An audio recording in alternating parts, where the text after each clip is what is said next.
All right, let's dive in. Today, it's all Amazon, all the time.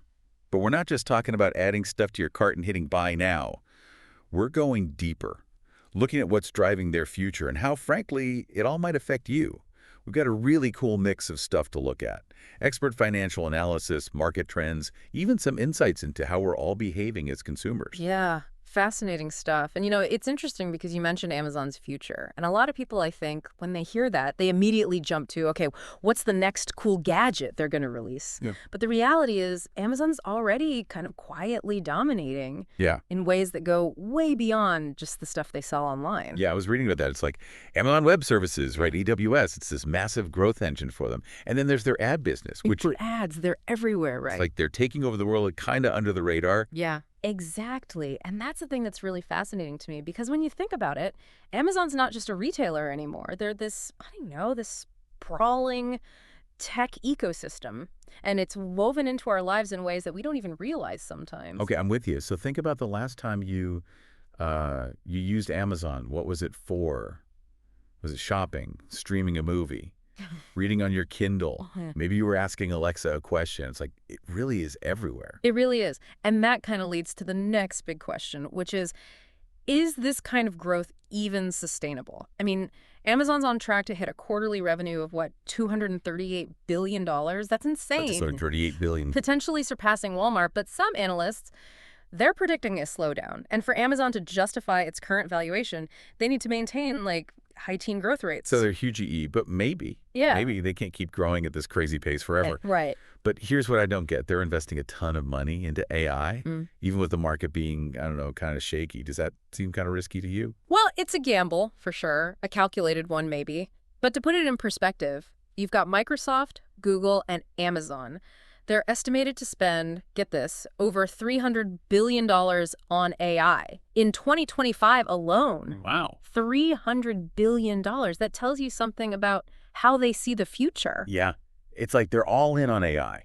Totally. And it's not just them either. There's this thing called DeepSeek. It's an AI out of China, and it's causing some serious concern, especially around data security. DeepSeek. I haven't heard of that one. It's kind of flown under the radar, but basically there's some hidden code in it, and it could be sending user data, like login information, back to Chinese servers. Oh, wow. So now you've got these anxieties about surveillance and data breaches. Exactly. And who knows what they might do with that information. Yeah.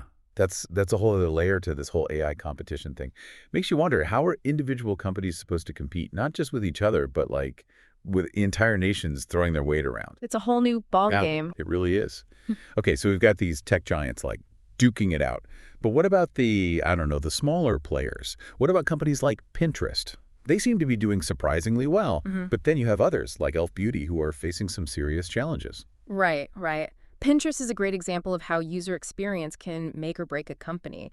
They've been focusing on things like buy now, pay later, and it's really resonating with consumers. Makes sense. People want flexibility. Totally. Elf Beauty, on the other hand, they're feeling the pinch of weaker consumer spending. It's kind of a sign of the times, It's interesting, though, because it shows how even this super tech-driven world, understanding what people want, how they behave, it's still crucial. Absolutely. Okay, so we've got these micro battles happening. Yeah. But what about the bigger picture, the macro picture, right? I mean, the U.S. economy added 143,000 jobs in January. Unemployment's down to 4%. That sounds pretty good, right? Yeah, on the surface it looks great. A strong labor market's always good news. Right. But we also have to think about the potential downsides. Inflation's still a concern. And we're still dealing with the impact of tariffs. So it's like this balancing act. Yeah, a delicate one. Okay, so we've got this massive force that is Amazon. We've got the AI revolution happening. And then we've got this economy that's strong, but also maybe a little volatile. It's a lot. What's the takeaway here for our listener? Well, I think the key is understanding these trends, even though they can seem complicated. Yeah. Because they affect everyone. It's not just about stock prices or economic forecasts. It's about your investments, your career choices, your everyday spending. For knowledge is power. Exactly. But it's hard to know where to even start sometimes. No, absolutely. So let's bring it down to earth for a second. We talked about Amazon's crazy revenue, but where's all that money coming from?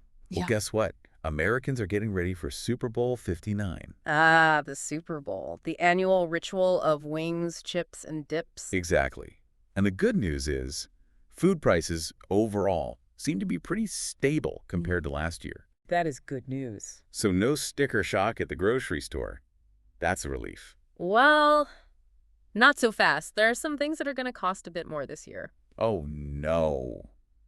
Tell me it's not the guacamole. Don't worry, avocados are safe, at least for now. Okay, good. But if you're planning on serving up a platter of chicken wings, be prepared to pay a little extra. Strong demand is pushing prices up. That's a bummer. It is. Any other Super Bowl staples taking a hit? Actually, shrimp prices are down this year. There's an oversupply. So shrimp cocktails it is. That's good to me. Yeah. Before we get too carried away with Super Bowl snacks, I wanted to ask about something that's been making headlines. The impact of GLP-1 drugs on people's snacking habits. Oh, yeah, that's interesting. So these medications were originally intended for treating diabetes. Yeah. But they seem to be helping people make healthier food choices. So if you're suddenly craving veggies instead of chips during the Super Bowl, Right. you might have GLP-1 to thank. Exactly. Wow, who knew a diabetes drug could be the secret to healthy snacking? Okay, so speaking of the big game, it's predicted to be the second largest spending event of the year. Second only to Thanksgiving. That's a lot of pizza, wings, And hopefully some healthy shrimp cocktail. a lot of potential revenue for Amazon, I'm sure. Oh, I'm sure they're not complaining. Okay, let's shift gears for a minute. Let's talk personal finance.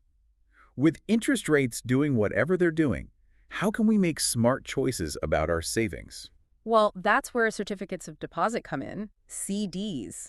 They can be a great option for locking in a good savings rate, especially when interest rates are trending downwards. Okay, CDs. But choosing the right one can be tricky, right? Yeah, absolutely. You have to consider things like the term of the CD, the minimum deposit requirements, and the type of financial institution that aligns with your needs. Don't forget about online banks. They often have really competitive rates and lower fees. You're right, online banks have become a major player. Yeah. Now, before we move on, I want to touch on something just as important as managing your individual finances. Managing finances as a couple. Ah, yes. The age-old challenge of merging two financial worlds into one. It can definitely be tricky, but there are some key steps couples can take to make it smoother. First and foremost, address any differences in your financial philosophies. Right. Get those out in the open. Talk openly about your spending habits, your comfort levels with risk, any debts you might be bringing into the relationship. Communication is key in any relationship, but especially when it comes to money. Couldn't agree more. Once you establish that foundation of open communication, the next step is to assess your current financial situation, both individually and as a couple. Okay, so where do you stand? Exactly. Take a good hard look at your income, expenses, debts, and assets. No hiding from the truth. No hiding. And finally, the most crucial step, make a plan. A plan. What are your shared financial goals? How will you achieve them as a team?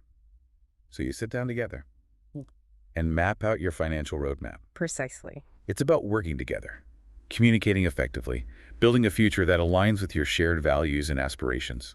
Exactly. And on that note, let's take a quick break. When we come back, we'll continue our deep dive into the ever-evolving world of Amazon and the forces shaping the future. Stay tuned.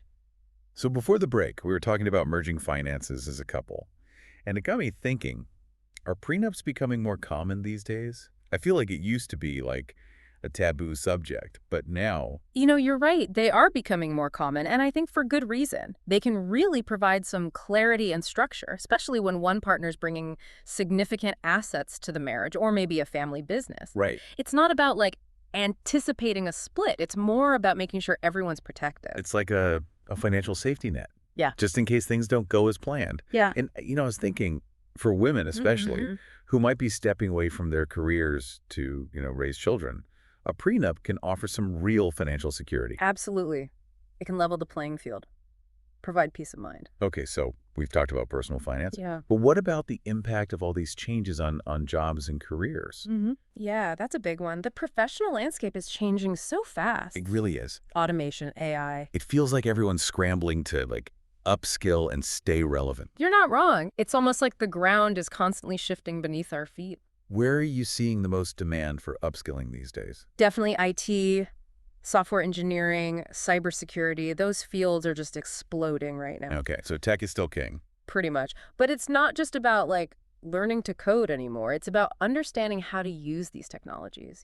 Things like ChatGPT. Even creative fields are being disrupted. Yeah, design, marketing, it's all changing. Exactly. It can feel kind of overwhelming to keep up. I know, right? It's a lot.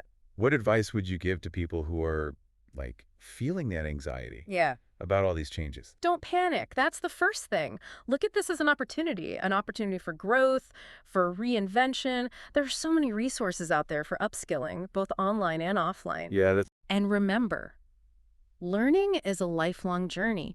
It's not about cramming everything in overnight. that makes sense. It's about staying curious. It's like when I first started podcasting, everything felt so new, so intimidating, but I just took it one step at a time, learned as I went, and eventually I found my groove. I love that. That's a great analogy. So circling back to Amazon Hmm. and their big AI investments, we talked about the potential impact on jobs. But what about the broader economic implications? Well, when you combine Amazon spending with Microsoft and Google, it signals a massive shift in the global economy.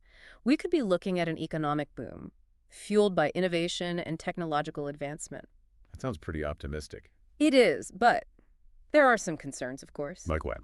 While some people worry about the power that's concentrated in the hands of these few tech giants, Right. Is that a valid concern? it's a complex issue. On one hand, these companies are driving incredible innovation. They're creating new opportunities. Right. But on the other hand, there's a risk that this level of power could stifle competition and limit choices for consumers. So it's a double-edged sword. Exactly. It makes you think about that balance, right, between encouraging innovation Mm-hmm. and making sure there's a fair playing field for everyone. That's the challenge. And speaking of concerns, what about the ethical implications of AI, especially when it comes to data privacy and security? We talked about China's DeepSeek AI earlier. What are the specific concerns there? Well, that hidden code, potentially sending user data back to Chinese servers. It raises some serious red flags about surveillance, data breaches, misuse of personal information. It's a reminder that with all the excitement about AI, we can't forget about the potential downsides. Definitely not. It feels like it's a collective responsibility. Governments, corporations, individuals, we all need to work together to establish some guidelines I agree. and some robust security measures. Yep. Okay, so the future of AI is still unfolding, but there's another tech force that's already shaking things up. Blockchain, Yeah. the foundation of cryptocurrencies like Bitcoin. It's often hailed as like a revolutionary force Right. with the potential to transform industries. Finance, healthcare, supply chain management. The list goes on. But it also has its skeptics, people who point to the volatility, the complexity, the potential for misuse. So where do you land on the blockchain debate? I think it has enormous potential, but it's still early days. We're in a phase of experimentation and exploration. So it's like the Wild West of tech right now. It kind of is. I think the key is to separate the hype from reality and focus on developing practical applications. Right, things that actually solve real-world problems. Exactly. So proceed with cautious optimism. I think that's a sensible approach. Okay, before we wrap up this part of our deep dive, I want to circle back to the economy. We talked about the strong job market earlier. But there are also some potential headwinds on the horizon, right? Inflation, the possibility of a recession. Yeah, the economic outlook is definitely uncertain. We're seeing this complex interplay of factors, rising interest rates, supply chain disruptions, geopolitical tensions. That's a lot to keep track of. It really is. What can people do to navigate this uncertain terrain? Focus on what you can control. Your spending, your savings, your debt. The basics. Create a budget, stick to it, and prioritize building a solid emergency fund. Okay, so hunker down and weather the storm. In a way, yes. What about investing? What kind of companies should people be focusing on in this environment? I would look for companies with strong fundamentals, a proven track record of profitability, and a healthy balance sheet. So solid companies that can withstand some turbulence. Exactly. And remember, diversification. Don't put all your eggs in one basket. Spread the risk. Always good advice. And remember, investing is a long game. Don't let short-term market swings derail your long-term goals. Couldn't agree more. Stay focused on the bigger picture. Don't panic. That's the key. Yeah, we're back. And wow, we covered a lot of ground today. Amazon's like everywhere, right? Yeah. Their AI ambitions, the economy, our own personal finances. It's been quite a journey. It has. So as we wrap up, what are I don't know, the big takeaways? What should they walk away with? That's a good question. I think one of the biggest takeaways is that change is the only constant, really. We're living in this time of incredible technological change, economic uncertainty, societal shifts. It can be overwhelming, Totally. but it's also exciting, right? Yeah. It's like we're standing on the edge of something brand new, and we have this opportunity to shape what that looks like.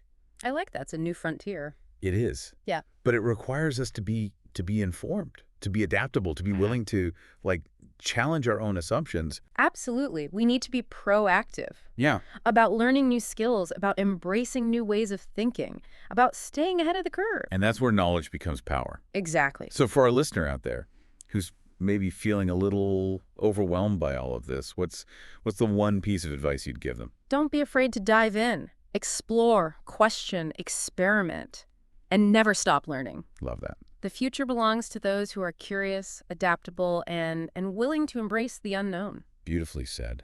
That's a wrap on our deep dive into, well, everything it seems like. From Amazon to AI to the economy, and everything in between. We hope you found it insightful, empowering, and maybe even a little inspiring. Until next time, keep exploring, keep questioning, and keep diving deep.